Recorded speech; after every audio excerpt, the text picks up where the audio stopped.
ప్రపంచంలో ఉన్నటువంటి అన్ని దేశ అధ్యక్షులు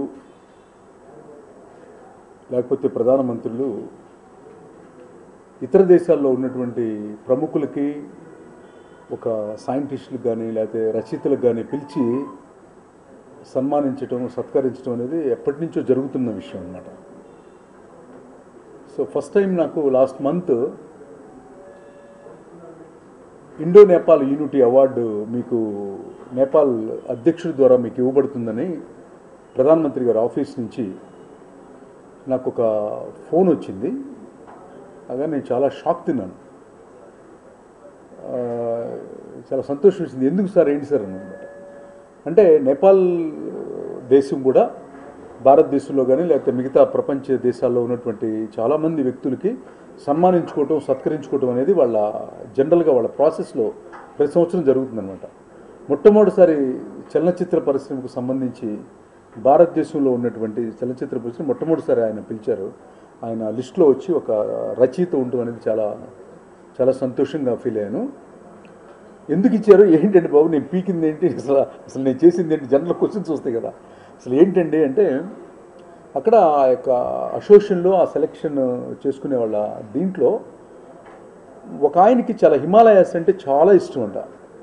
అంటే ఎంత ఇష్టం అంటే హిమాలయాస్ అనేది ఈ ప్రపంచంలోనే చాలా గొప్పది, హిమాలయాస్ కంటే గొప్పది ఈ ప్రపంచంలో, ఈ భూప్రపంచంలో ఏదీ లేదు అనే ఒక వ్యక్తి నేను చేసినటువంటి రాఘవేంద్రరావు గారు 1వ సినిమా గంగోత్రి, గంగ పుట్టిన ప్లేస్ దగ్గర నుంచి, గంగ ప్రవహించే కాశీ దీని దగ్గర నుంచి ఆ తర్వాత బద్రీనాథ్ వరకు ఆయన ప్రతిదీ క్షుణ్ణంగా నెంబర్ ఆఫ్ టైం చూస్తూ వాళ్ళ పిల్లలకు కూడా చెప్పుకుంటూ ఇవాళ ఉన్న చలనచిత్ర పరిశ్రమలో ఒక మాఫియా గురించో లేకపోతే ఒక దీని గురించో ఒక అనేకమైనటువంటి డ్రగ్ మార్కెట్ గురించో లేకపోతే ల్యాండ్ మాఫియా గురించో వస్తున్న టైంలో ఒక హిమాలయాస్ పవిత్రత గురించి చెప్తున్న వ్యక్తిగా ఆయన్ని ఈ సంవత్సరం నేను సెలెక్ట్ చేస్తున్నానని అందరికీ చెప్పటం, ఆయన నాకు ఇన్విటేషన్ పంపించడం, ఆ ఇన్విటేషన్తో లాస్ట్ మంత్ 28వ తారీఖు 27 ఇక్కడి నుంచి బయలుదేరి కాత్మండు వెళ్ళి ఆ ప్రెసిడెంట్ హానరబుల్ మన నేపాల్ అధ్యక్షులు డాక్టర్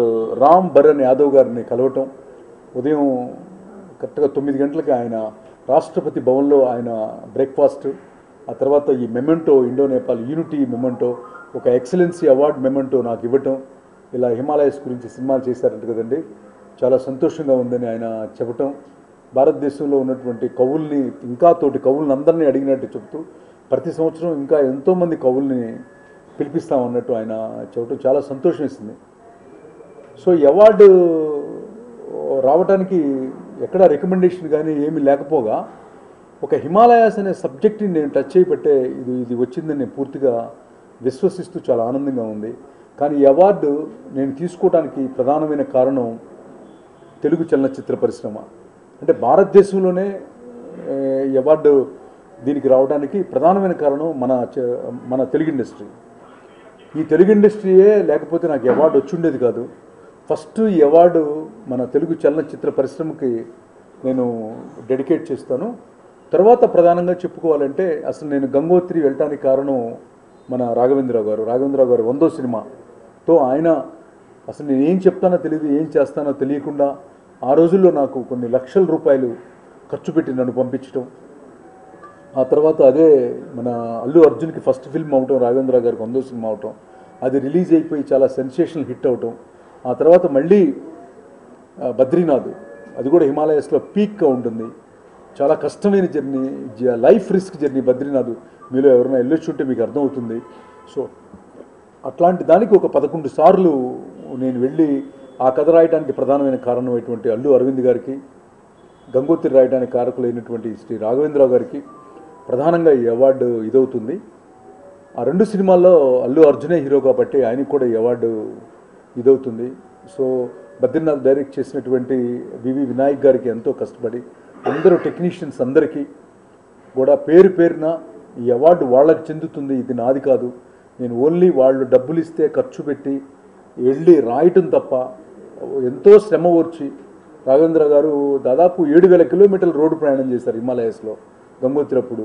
అట్లాగే వినాయక్ గారు దాదాపు మొన్న చెప్పారు దాదాపు ఒక 8,200 కిలోమీటర్లు ప్రయాణం చేశాం అని. ఇట్లా వాళ్ళు ఎంతో చాలా రిస్క్ తీసుకొని చేశారు.